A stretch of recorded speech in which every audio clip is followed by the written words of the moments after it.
Amusement, Part 2, Sammy's Assignment. Sammy awoke sometime later to find his head splitting and his business pass missing and his wallet short $10.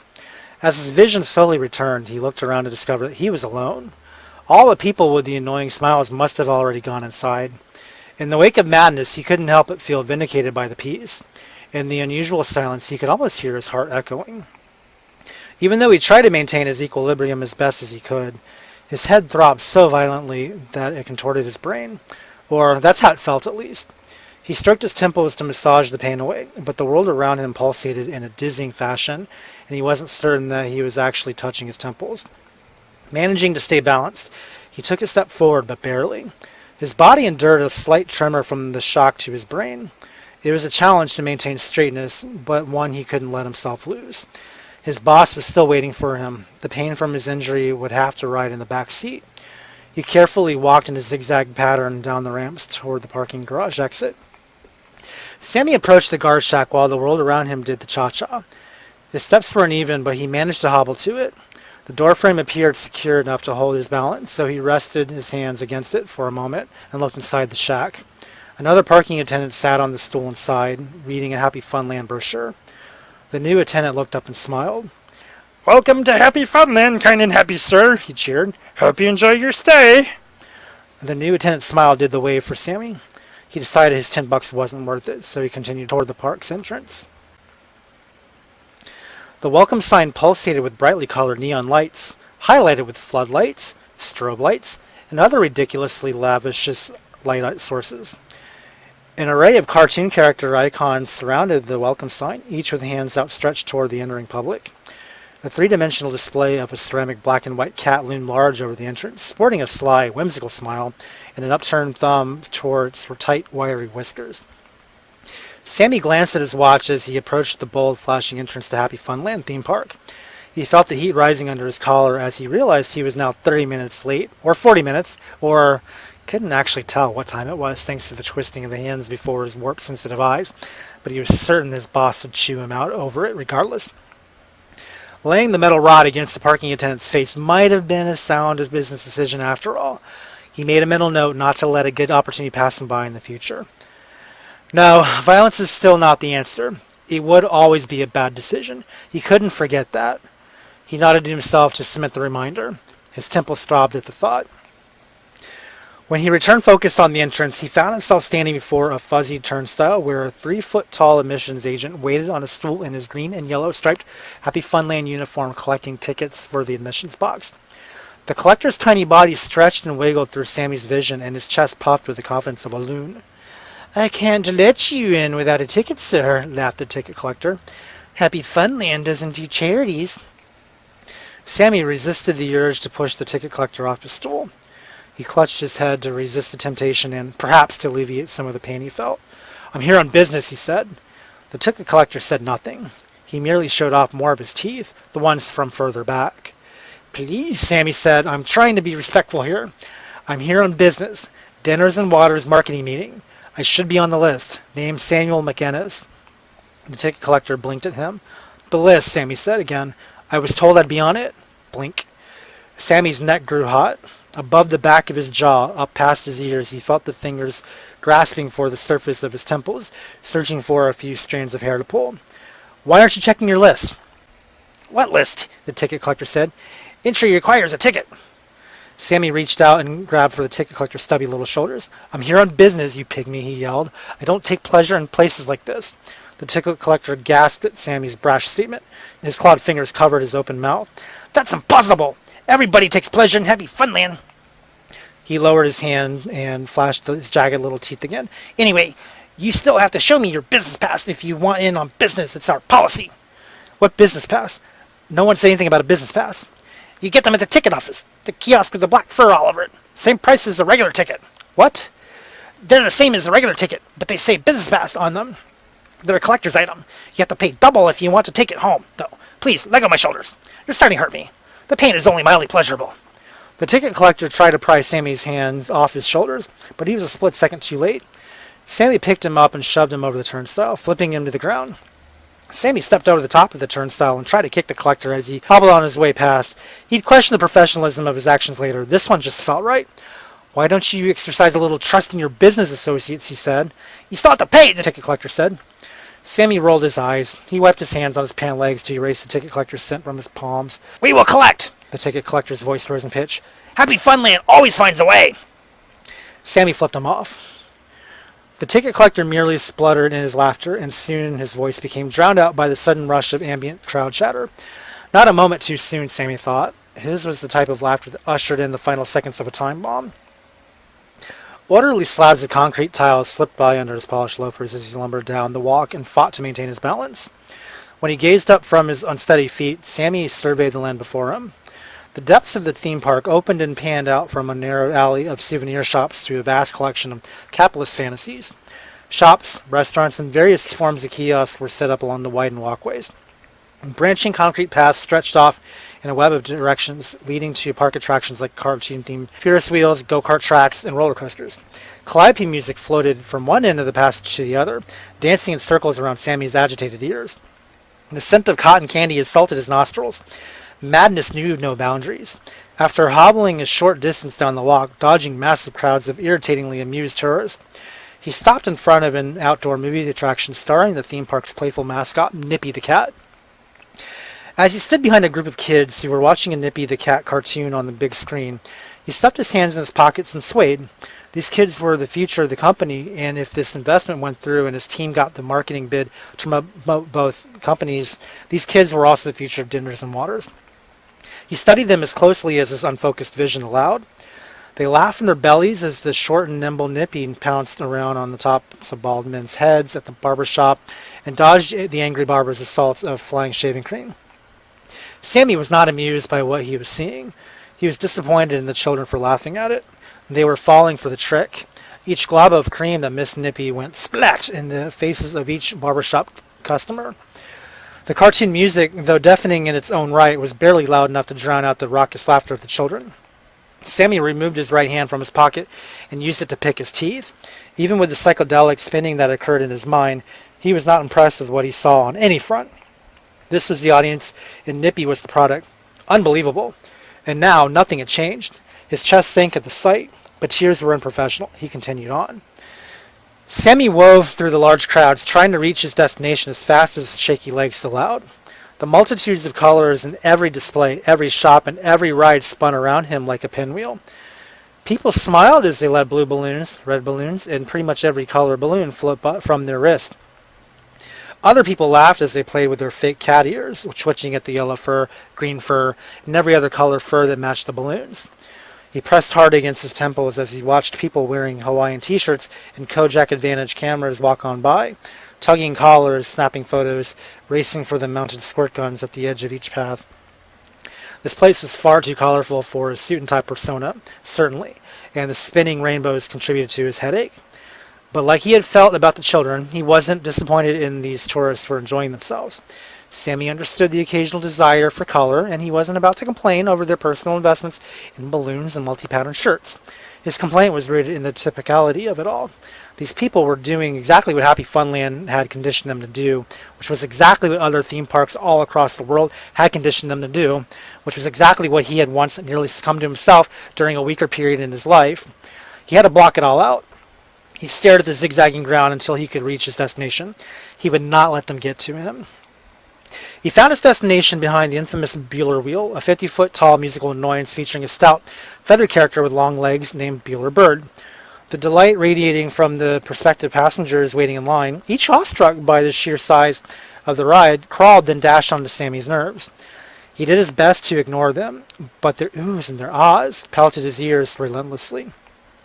He figured a hard focus on his destination was his only bet in combating their insensitivity. That or a sudden mechanical failure on the ride, which he had no immediate control over. His destination, which was an average-sized concrete building with a gift shop inside, danced like a palm tree before him. As he moved toward the interior, he felt himself casually floating from his neck. Almost there, he thought. Almost there. The gift shop featured many types of trinkets and paraphernalia related to the Wackies Fuzzies universe, from keychains to plastic bats. Sammy didn't know as much about the Wacky Fuzzies as he used to. Only the Happy Funland was still the world designed to bring them to life. That they appeared not to have changed much since he'd last seen one of their shows during his brighter days, and that he was still disgusted by them. He sighed under his breath as he nearly collided with the inflated version of the company's ridiculous propaganda, a tinfoil helium balloon with a Nippy the Cat logo wearing sunglasses and a mischievous smile. The kaleidoscopic colors of the cartoon images around him, like the green, the yellow, and the orange, nearly sickened him to the point of actual vomit. He clutched his stomach in an effort to hold on to his composure and his lunch. Behind the gift shop stood a plastic door that led to a narrow hallway. Sammy felt relief as he entered the cold, whitewashed brick corridor, doubling as his own personal paradise. At the end of the corridor, he found his true destination, a conference room connected to a locker room deep in the heart of a mass despair. He entered the conference room to find his boss, Mr. Chip, a paunchy man with brilliant blonde mustache and beady eyes, waiting joyfully at the head of a long table, pulsating like a bowl of gelatin. Sammy was surprised to see him alone. "You're late," chimed the happy Mr. Chip. "Sorry, sir," Sammy said, "but I was attacked in the parking lot." "Well, that's okay. Your tardiness is acceptable, but the others have already dispersed." "Excuse me, I'm sorry, but I thought we were having the conference here." "We had the conference a little while ago, and it was a happy one. But you can still enjoy the fruits of the conference and be full of joy. We each have a separate job to do today." "But I thought we were just having a meeting." "Now, Samuel, that's not happy talk. If you follow me, you'll find your assignment." Yes, sir." Sammy studied his boss's face. He was confused by the upward curve of his mouth and thought that maybe he, too, had been hit by a car. Sammy followed him to the locker room. Excuse me, sir," he said, "but you're acting kind of strange. Is everything okay? You don't usually smile." "I have no idea what you're talking about, Samuel. Let's just be the happy worker that you are today." Sammy slowly nodded. Something told him he wouldn't have been better off lying flat in the parking lot. But it wasn't proper for him to dispute these circumstances any longer, so he continued onward into the locker room, where the smell of poultry-scented stagnant water rushed up his nose. So much better than cotton candy. "As you know," continued Mr. Chip, "we have to make sure our investment is secure." Sammy nodded as he looked around the room. He tried to figure out why his boss couldn't just give him the assignment in the conference area. Lockers waved, benches throbbed, and random lights flickered around him. A few white towels lay crumpled on the benches. This was not the cold comfort of a mahogany table or leather chair that he was used to. He didn't think conducting the rest of his meeting in a locker room was even proficient. His boss stopped and faced him. "The top guys thought it would be keen to witness our security firsthand," his boss clasped his palms together. "That's why they set it up for us to do more than just meet in some old stuffy conference room where we would be grumpy and unhappy. We get to experience the joy of Happy Funland on a personal basis." "I'm not sure I follow. What's wrong with the stuffy conference room? We've gotten a lot done in stuffy conference rooms. I like stuffy conference rooms." "We've decided it's one thing to read numbers off of paper, but another to watch the numbers made right before our happy eyes. This will allow us to make sure we're investing in the right place." "Sir, I don't want to sound unprofessional or anything, but riding rides and buying hot dogs from clowns is just not something I'm ready to do. It requires something I haven't had since a different time in my life. I'd prefer to read off the numbers from a sheet of paper in a conference room if you don't mind." Mr. Chip paused. It took him only a few seconds to break the pause and smiled. "Now that's not the happy attitude I want from you," he said. "Smile and think of cream pies. This is Happy Funland, where all your frowns transform at the Happy Towns. You don't have to ride rides or buy hot dogs. That's been given to someone else. This is your assignment." He passed over a small sheet of paper. Sammy snatched it out of his hand. "Have fun," said Mr. Chip. "It'll put a smile on that grumpy face."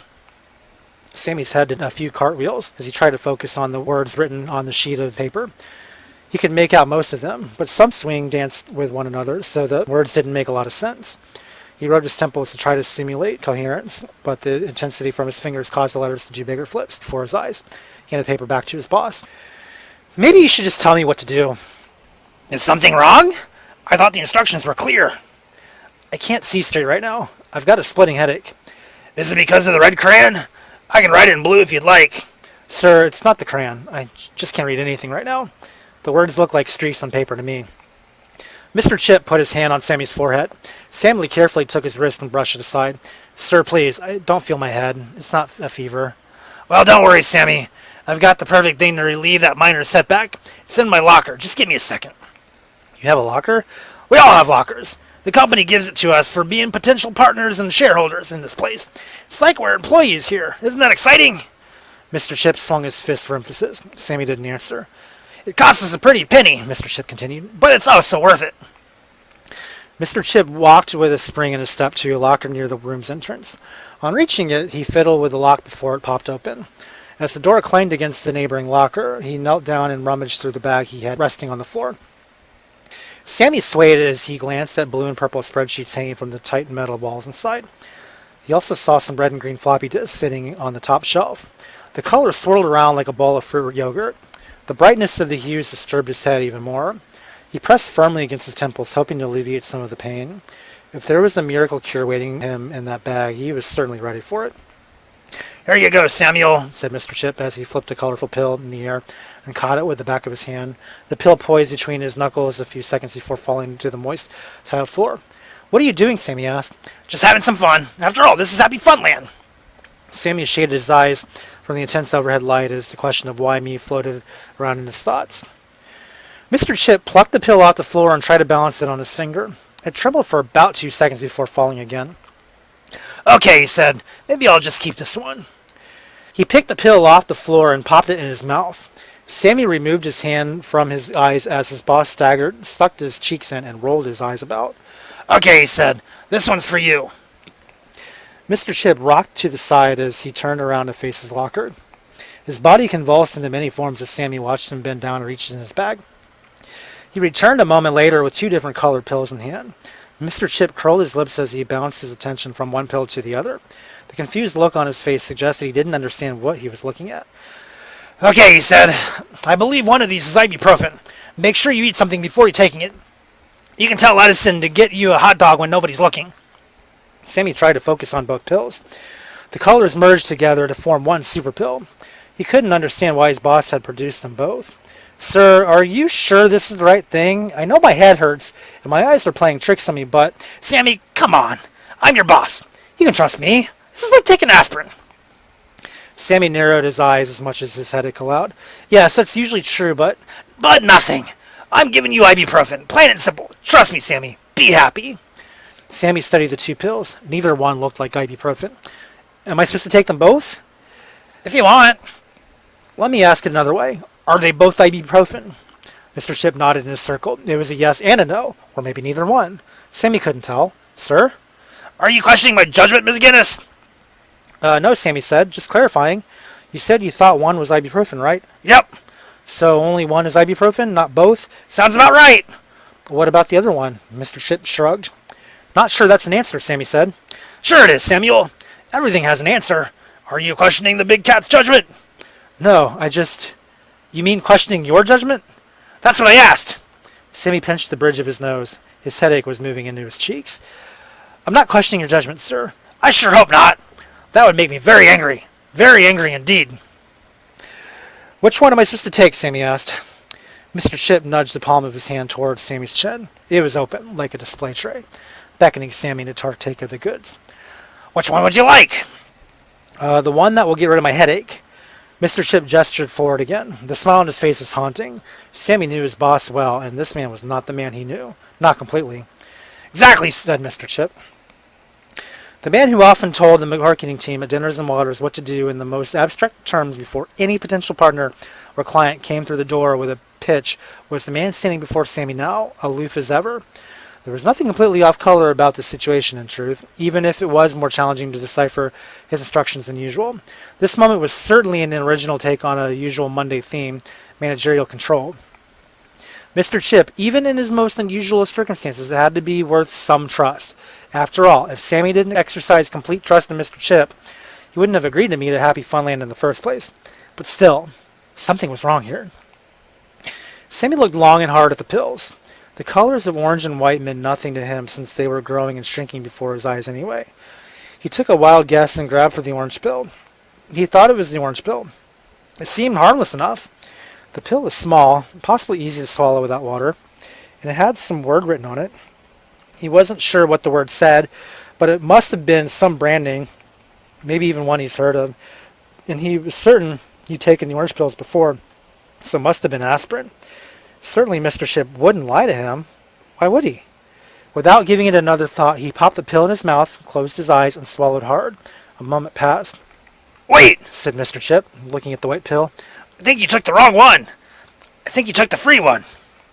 Sammy froze.